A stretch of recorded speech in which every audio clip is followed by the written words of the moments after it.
অযোগ্যর স্ক্রিনিংয়েই ফিরল প্রসেনজিতের দরজাল শাশুড়ি। ২৪ বছর আগের স্মৃতি জীবন্ত করলেন নায়কের চেয়ে মাত্র ৬ বছরের বড় শাশুড়ি মা অনামিকা সাহা। নন্দনে হয়ে গেছিল অযোগ্যর স্পেশাল স্ক্রিনিং, যেখানে হাজির ছিল টলিউড ইন্ডাস্ট্রির রথী মহারথীরা। হঠাৎ করেই প্রসেনজিৎ চট্টোপাধ্যায়ের দিকে তেড়ে গেলেন অনামিকা সাহা, বলে উঠলেন, কত বড় সাহস! কি আছে তোমার? তুমি আমার মেয়েকে বিয়ে করতে চাইছো? এত বড় সাহস তোমার? চাল নেই, চুলো নেই, অপদার্থ, যাও ওখান থেকে বেরিয়ে। এই ভিডিও শেয়ার হতেই মুহূর্তেই ভাইরাল হয়ে যায় সোশ্যাল মিডিয়ায়।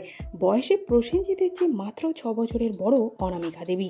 আজ থেকে ২৪ বছর আগে যখন শ্বশুরবাড়ি জিন্দাবাদ ছবিতে কাজ করেছিলেন, তখন অনামিকার বয়স ছিল ৪৪ বছর আর প্রসেনজিতের বয়স ছিল ৩৮ বছর।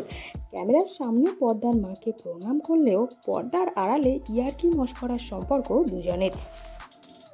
অভিনয়ের লোভ ছিল বরাবরই, তাই মাত্র ২৯ বছর বয়স থেকেই বড় পর্দায় মায়ের চরিত্রে অভিনয় করা শুরু করেছিলেন অনামিকা সাহা।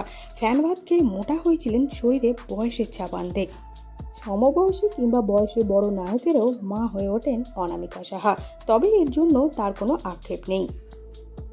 অযোগ্য স্পেশাল স্ক্রিনিংয়ে হাজির ছিলেন মাধবী মুখোপাধ্যায়, শকুন্তলা বড়ুয়া, লিলি চক্রবর্তী এবং লাবণী সরকার। পৌঁছে গিয়েছিলেন রঞ্জিত মল্লিক, প্রভাত রায়, অনুপ সেনগুপ্তের মতো পরিচিত মুখেরা।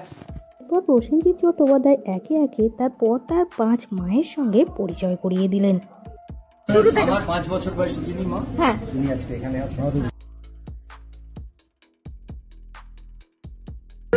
আমার কাল্ট ফিল্ম অমর সঙ্গী, এখান থেকে আমি প্রসেনজিৎ হলাম।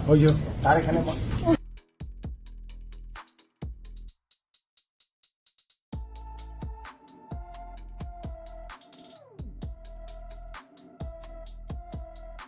কম বয়সে, মানে আমি শর্ট দিতাম, প্রণাম করতাম, শর্টের পরে